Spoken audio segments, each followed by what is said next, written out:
my two-way pick slanting technique is always doing this, but because in this one system that I use, where I'm aggressively kind of downward pick slanted, when I go to upward pick slanting, it doesn't go far enough, and I end up hitting the string on ascending outside string changes. So this type of thing.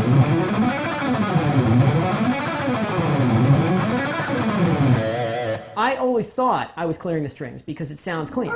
If something sounds clean, then I say, okay, that's good. It was only when I started filming it that I realized I was hitting the strings on the upstroke or on the downstrokes when I was ascending. So this here, even though I'm actually making the requisite movements, I'm still actually hitting the string, but because it's curved, I'm not really killing it.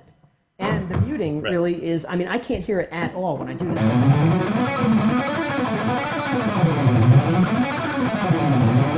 And I guarantee you I'm hitting that string.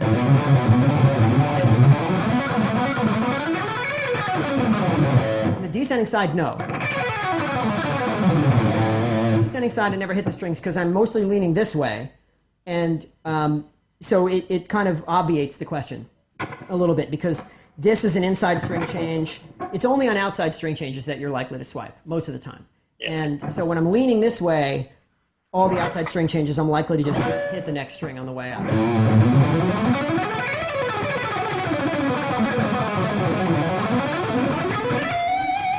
So it's a thing I basically don't worry about. It's a thing that happens, and I think that's how it is almost universally.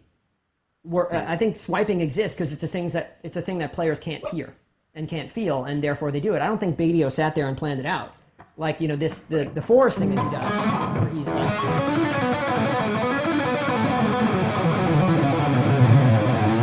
he's hitting the strings there, but you can't hear it at least when it's done right. And I think the downward pick slanting version of it, where you swipe on the ascending side, is actually even quieter because you have all these fingers that are muting the notes. So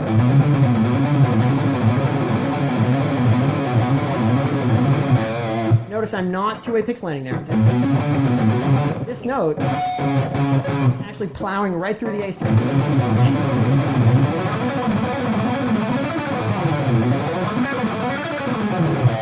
I think lots of players, especially downward pick slanters, do this and have no idea that they're doing it.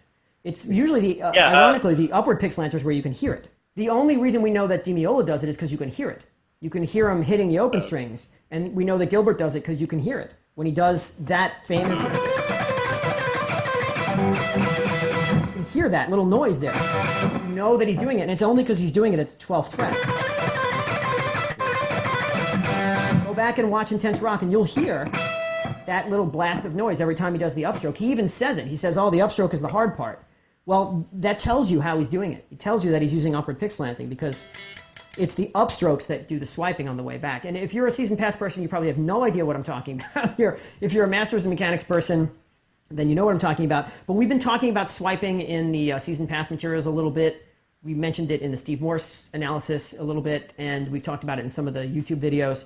But the bottom line is it's a thing that when you try to use alternate picking, but you end up hitting strings, but you can't hear it because most of the time muting just deadens those strings. And it's a type of optimization that guitar players do without knowing. They're not really aware that they're doing it. Right?